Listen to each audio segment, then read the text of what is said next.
Hey, what's going on, my little tattletales? Listen, now that Kanye West has piped down and is playing nice with Kim Kardashian, it looks like she's taking this opportunity to remind us who she really is. Just who is the real Kimberly Kardashian? A liar, a scammer, a hustler, and guess what, baby? She got it for her mama. That's right, Kim's sitting here high and mighty now that she got $1 billion in her account. But let's talk about where that $1 billion came from.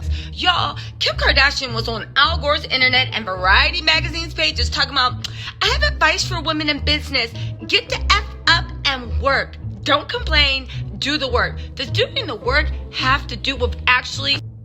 Kim never clarified what the work was. Well, I'll tell you what it was. Part of the work is finding $120,000 to steal from your boyfriend's mother in an embezzlement scheme so that you can get pretty photos to launch your social media campaign and your social media career. That's right, guys. Work hard, but also steal from those that trusted you also. Y'all, let's get into these details because Kim Kardashian has been exposed. You ready for this? Let go. Hit that like button along the way. Now get this. Kim Kardashian was sued for stealing over $120,000 from Brandy and Ray J's mom, right? From Brandy and Ray J's mom. Now get this. This suit dragged on forever. It actually just got settled a little while ago. But it says back in 2008, Brandy and Ray J's mother, Sonia Norwood, sued Kim Kardashian and her siblings for stealing up to $120,000 from her American Express card. Now, how much was that amount exactly? The exact amount was over $127,000. Now get this, before the days of keeping up with the Kardashians' billionaire status, which a lot of people are saying has been fudged by Forbes. But let me tell you something. Kylie's worth $400 million. Kim's probably worth about that much. Okay, maybe they're not billionaires, but come on, they rolling in serious money. However, our point is to point out where they got that money from, because here's the thing. I'm sick of celebrities talking about get up and work. Now, here's the thing. A lot of us have to realize Kim wasn't talking to us. She was talking to the 1% that have privilege and opportunity, and all they need is a little bit of work ethic to blow up. I find it odd that 99% of the people that are not in that 1% problem, you can work as hard as you want. Nobody works harder than somebody at Rite Aid or Walmart or whatever. But because you don't have opportunity and because you don't have access to capital, your dreams won't go anywhere. Now, does that mean that there's nobody from the mud that makes it on up? Hell no. But you need to realize they are the exception, not the rule. Let me tell you something about social order. There needs to be a middle class. There needs to be a working poor. There needs to be an actual poverty. And there needs to be a 1%. If everybody can make the jump over up to the 1%, who's actually working for these people? Who's buying their products? Who's doing anything? Exactly. Learn a little bit about social economic power structures and status and how this world works, and then come back to me and see if everybody with hard work can actually make that jump. Because it doesn't matter what your skin color, black, light, whatever. There's only room for so many in middle class, so many in working poor. Everybody can be, and actually even so many in poverty, because you do need people at the middle class and top 10% and 1% to make it. But anyway, I'm not going to get an ethics course. Let's get into how Kim Kardashian is a hypocrite and a liar and a scammer and a hustler. Okay. So here's the thing. Everybody starts from somewhere. I acknowledge that. And this is a no shade to anybody that starts from the mud. Y'all watching me on YouTube, I'm in the mud now. However, you have to realize, right, that Kim was relatively unknown in 2007, 2008. We forget that Kanye West actually did legitimize Kim. Now, did he make her? No. Kim's beauty, her talent, her work ethic, that's all her own. But we all know that sometimes it takes people to put us on the map of the greater people that be, so that people can invest in you in capital. That's what most working people are missing, that capital. Kim had no social capital. She had financial capital, but enough to have a nice house and her parents to live a life, not enough to finance her future. So how did she catapult? Well, get this. Kim had been working as Brandy's stylist in 2004 and had been authorized to make one purchase on the credit card.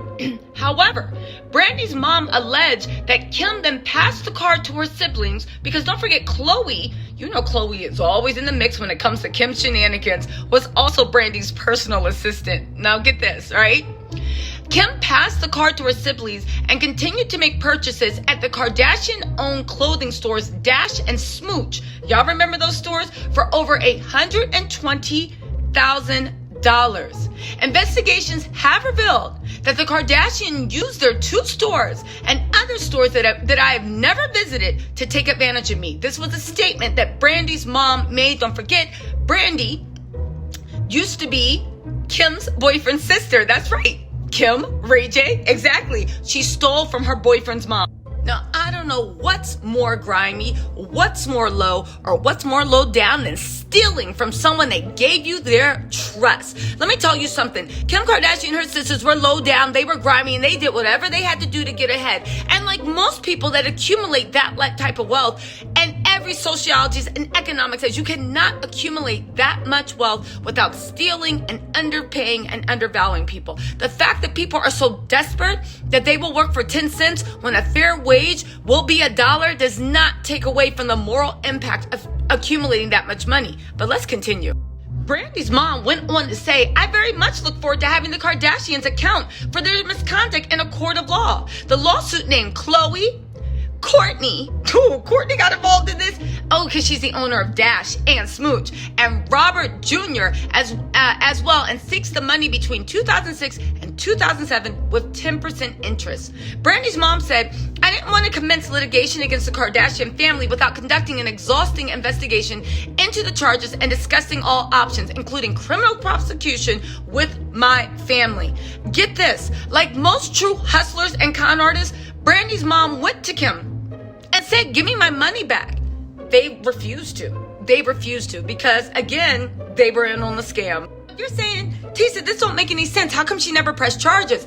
Get this. She said, after Ray J and Brandy urged me not to file criminal charges because of their prior friendship, I decided to afford the Kardashians the opportunity to resolve this matter without a lawsuit. When the fraudulent charges were brought to their attention, they apologized profusely and advised us through their attorneys that they would pay the debt in full. However, they've since reneged on that promise. The charges against the Kardashians this is the lawyer for the Kardashians, said they're meritless. Both Kim and Khloe were employed by the Norwoods and never used their credit cards without their express authorization. Our Kardashian family looks forward to proving the absurdity of these claims in a court of law. During this time, right, Khloe was working as the personal assistant. But get this, y'all. Get this. The case was actually settled. Right. Kim Kardashian was nice enough to go on Variety magazine and share her come-up plan. Did she mention that it might involve you going to jail for stealing over $120,000? Now get this, right? Khloe then comes in being her big dum-dum self she always is, co-signing on Kim's stuff saying, we earned it. We spend so much of our lives, give it to the public, we deserve it. Now here's the thing, right? And I want to talk to everyone about this, right? The hustlers. I do it for the hustlers and the girls in the street. So listen, the hustlers, the scammers, the workers, the hard workers, the 1%, the 10%, and the rest of everyone. Let me tell y'all something, right? Kim was not talking to y'all brokies. So you can shut up and stop defending her. She wasn't talking to y'all. See, here's the thing. Khloe's comments sound stupid because they're so out of touch and so unrelatable that they don't even know where planet Earth is. And I'm not saying this as a hater. I'm just being serious. If you think that they have the same 24 hours you do, you're insane. Unless you're part of that 1% watching. If you are, what's up? Go on to my Patreon. I take donations, right? But I'm being dead serious. She was talking to the privileged class. Again, where you have money, where you have opportunity, where you have capital, and when you have access to major capital to make moves. In that case, all it takes is a strong work ethic to make it. She was talking to people like that. Of course, when you're talking to the 1%, they are heroes for sacrificing their personal lives to make money and to work. Because Jeff Bezos don't gotta tell us nothing about his life if he doesn't want to. You know what I'm saying? Who else? The people that got money, they don't have to tell us anything about their lives if they don't want to. They can have ultimate privacy. So again, yes, they do share a lot. Now, however, like Kris Jenner said, you guys are commodities and you are famous for being famous. If you cease to stop sharing your personal life with everyone, your money dries up, your well dries up, and then maybe your 24 hours will look like everybody else's. That's why they signed on for that Hulu show. Yeah, it's a cute coin, but if they're making money other places, you can get cute coins someplace else. They know which side their bread is buttered, and there's no shame in that. But the one thing I do want to say is it enrages me that so many people are out here defending the Kardashians when they are speaking from powerful, privileged people as to other powerful, privileged people. We don't all have the same 24 hours. And anybody that told you that is trying to con you. A single mother with no resources, whose parents have no resource, that person maybe even has to help their parents and help their siblings out, does not have access to the same 24 hours. It is a fallacy in America. We keep pushing that hard work will set you free. And that's what the billionaire class keeps telling us. So we keep our heads down and scurrying like little mice in hopes that we get a crumb. Are there people that make it against all odds? Absolutely. But the system is set up to keep these social economic hierarchies in place to maintain our capitalistic society. And don't argue with me. Argue with your high school and college economics teacher. All right, y'all? Let me know what you think in the comments. And I'll talk to you later. But what do you think on the fact of, like most billionaires, when we get into their origin story, they were liars, cheaters, and scammers too. All right, y'all. Listen. Follow Kim K's advice at your own risk, but I'm just telling you this: your ex-boyfriend's mom might not be as nice as Brandy's and might put you in jail, so proceed.